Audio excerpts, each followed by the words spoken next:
सिद्रा अपनी माँ से कह रही थी कि माँ वो अनपढ़ लड़का है, मुझे उससे शादी नहीं करनी।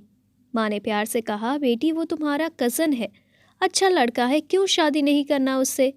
सिद्रा ने कहा, माँ वो अनपढ़ है, ना ही उसे कपड़े पहनने की तमीज़ है और ना ही बात करने की तमीज़ है, मैं उससे शादी नहीं करूँगी। माँ ने कहा, बेटी शादी तो करनी पड़ेगी, तुम राज़ी हो या ना हो। सिद्रा ने लड़के को फ़ोन किया। लड़के का नाम सालिम था। सिद्रा ने कहा, सालिम मैं तुमसे शादी नहीं करना चाहती, तुम शादी से इनकार कर दो। सालिम ने कहा कि मैं अपने माँ बाप की मर्ज़ी के ख़िलाफ़ नहीं जा सकता। सिद्रा ने कहा, मैं तुम्हारे साथ नहीं रह सकती। सालिम ने कहा, तुम खुद इनकार कर दो, मैं तो कुछ नहीं कहने वाला। सिद्रा ने जब देखा कि उसकी शादी सालिम से हो जाएगी तो सिद्रा ने खुदकुशी करने की कोशिश की। उसको अस्पताल ले जाया गया, डॉक्टर ने इलाज किया और उसकी जान बच गई। सिद्रा ने अपनी माँ के सामने हाथ जोड़कर कहा, माँ मुझ पर रहम करो, मैं उस जाहिल गंवार इंसान के साथ नहीं रह सकती, वो भी गांव में। माँ ने कहा, बेटी सोच लो, हम सब जानते हैं वो लड़का बहुत अच्छा है, क्या हुआ अगर इतना पढ़ा लिखा नहीं है, वो गांव में तो रहता है लेकिन है बहुत अच्छा लड़का। सिद्रा के न चाहते हुए भी सिद्रा की शादी सालिम से करवा दी गई।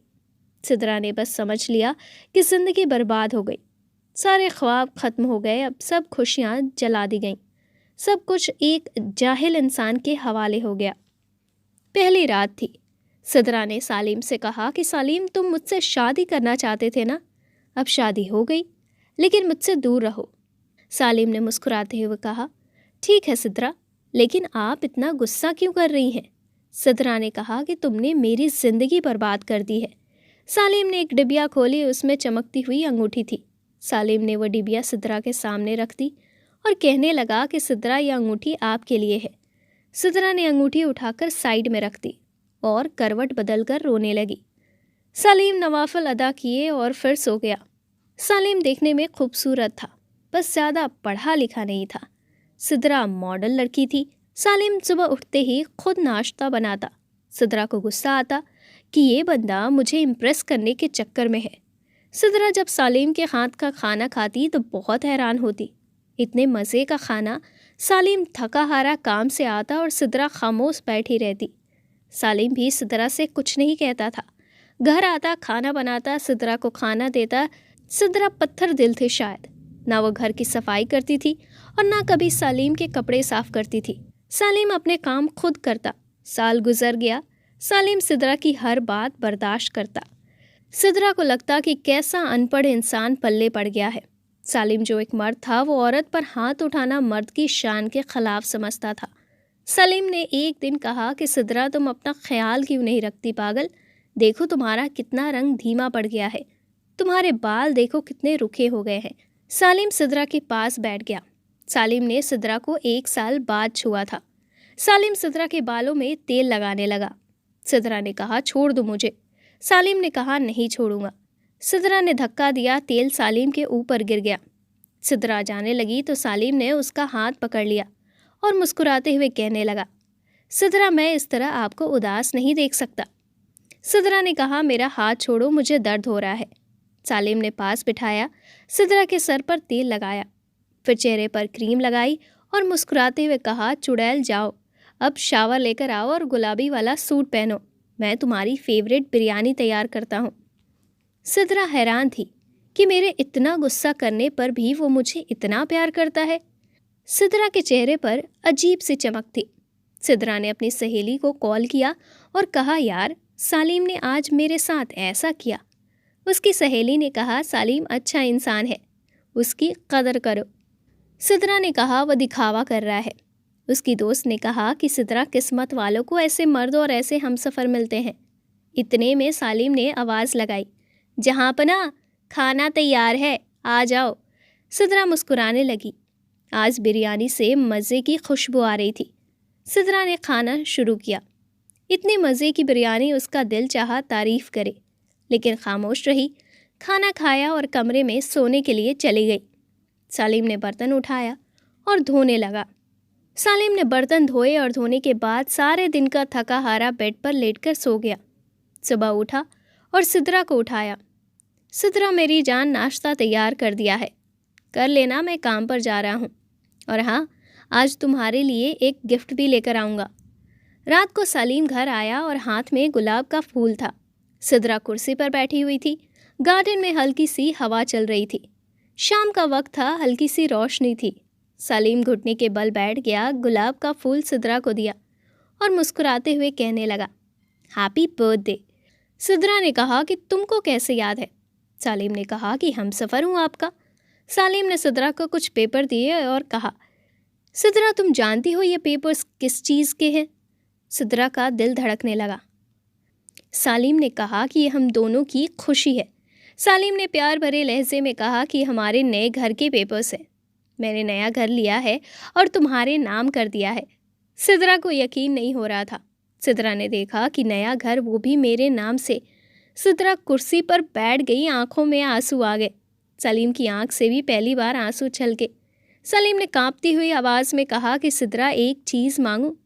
سدرا نے ہاں میں سر ہلا دیا۔ سدرا ہمیشہ خوش رہنا جانتی ہو، تم پری ہو، معصوم سی، بہت پیاری ہو۔ میں بہت خوش نصیب ہوں جو تم جیسی بیوی ملی۔ مجھے کیا پتا پھر ملنا نصیب ہو نہ ہو۔ اتنا کہہ کر سلیم کمرے میں چلا گیا۔ سدرا کو سمجھ ہی نہیں آ رہا تھا کہ کیا کرے۔ سدرا سوچنے لگی کہ میں سلیم کو کیا سمجھتی رہی۔ سلیم کتنا اچھا انسان ہے، کتنا برا سلوک کیا میں نے سلیم کے ساتھ۔ سدرا کا دل چاہ رہا تھا کہ سلیم سے معافی مانگ لے۔ رات بھر سدرا خواب دیکھتی رہی، کل سلیم کے لیے خود ناشتہ بناؤں گی، سلیم کو دنیا کی ہر خوشی دوں گی، سلیم کو اب کبھی اداس نہیں ہونے دوں گی۔ رات بیت گئی، سدرا اٹھی، ناشتہ تیار کیا، بہت خوش تھی اور سلیم کے اٹھنے کا انتظار کرنے لگی۔ کافی ٹائم گزر گیا، سلیم نہ اٹھا۔ سدرا کمرے میں گئی اور محبت سے آواز دینے لگی، سلیم اٹھ جائیں، میں نے آج آپ کے لیے ناشتہ تیار کیا ہے۔ سلیم کروٹ لیے سویا رہا۔ سدرا نے محبت سے سلیم کو چھوا تو دیکھا کہ سلیم کا جسم ٹھنڈا پڑ چکا ہے۔ سدرا نے آگے بڑھ کر دیکھا تو سلیم کے بستر پر خون پڑا تھا، منہ پر خون لگا ہوا تھا۔ سدرا چیخنے لگی اور زور زور سے آوازیں دینے لگی، سلیم اٹھ جاؤ، یہ کیا ہو گیا ہے آپ کو؟ محلے والے اکٹھے ہو گئے، اسے اسپتال لے کر گئے۔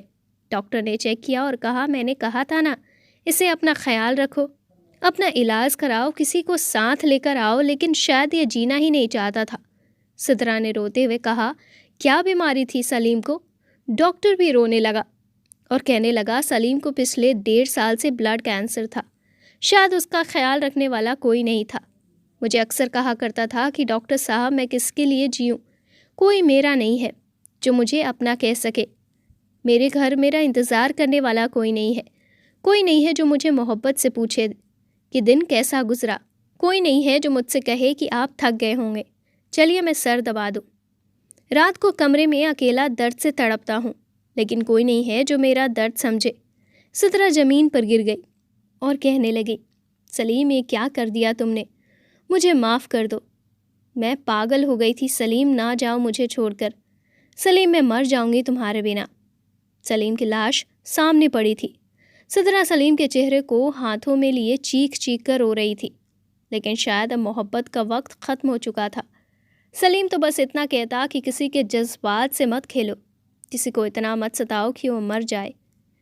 جب میاں بیوی ایک دوسرے کو سمجھنے کی کوشش کریں گے تو زندگی آسان ہو جائے گی۔ کسی کی قدر کرنی ہے تو اس کی زندگی میں کرو، کیونکہ بعد میں پچھتانے کے سوا کچھ بھی نہیں ہوگا۔ 6 طرح کی عورتیں بری بیوی ہوتی ہیں۔ نمبر 1، شوہر کی راز فاش کرنے والی۔ نمبر 2، اپنے آپ کو ڈھانپ کر نہ رکھنے والی، یعنی بے پردہ رہنے والی۔ نمبر 3، پیٹھ پیچھے اپنے خاندان کی برائی کرنے والی۔ نمبر 4، شوہر کا مصیبت میں ساتھ نہ دینے والی۔ نمبر 5، ہر بات پر بحث کرنے والی، چاہے بات غلط ہی کیوں نہ ہو۔ نمبر 6، شوہر کے ساتھ غصے اور سختی سے پیش آنے والی۔